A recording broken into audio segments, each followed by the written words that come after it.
Aluminium welding பற்றி நம்ம already video போட்டிருக்கிறோம். இது வந்து டபுள் டோர் ஃப்ரிட்ஜு. சாம்சங் ஃப்ரிட்ஜில் வந்து ஒரு கூலிங் காயில் வந்து நம்ம வந்து ஸ்க்ரூவில் ஹோல் போட்டு அதை வந்து நம்ம க்ளோஸ் பண்ண போகிறோம். அதாவது அலுமினியம் காயில் இது.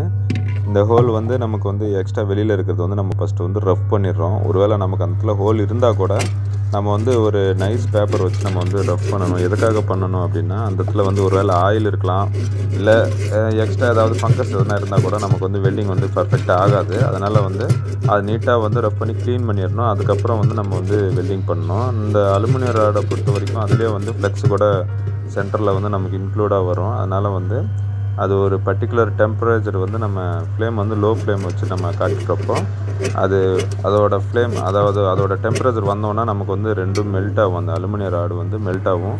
அப்போ வந்து கரெக்டாக வந்து மேலே வந்து ப்ரீசிங் பண்ணணும்.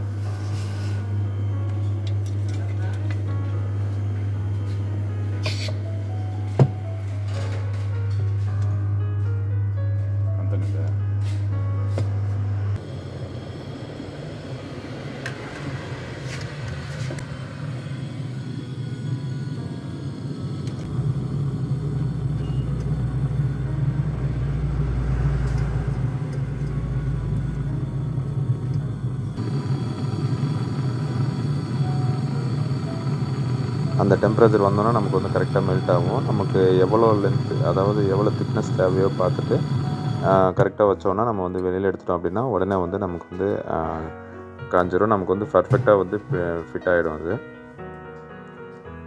இந்த வெல்டிங் பண்ணுறப்போ கொஞ்சம் அதிகமாக டெம்பரேச்சர் வச்சோம் அப்படின்னா அந்த அலுமினியம் பைப்பே வந்து டேமேஜ் ஆகிடும்.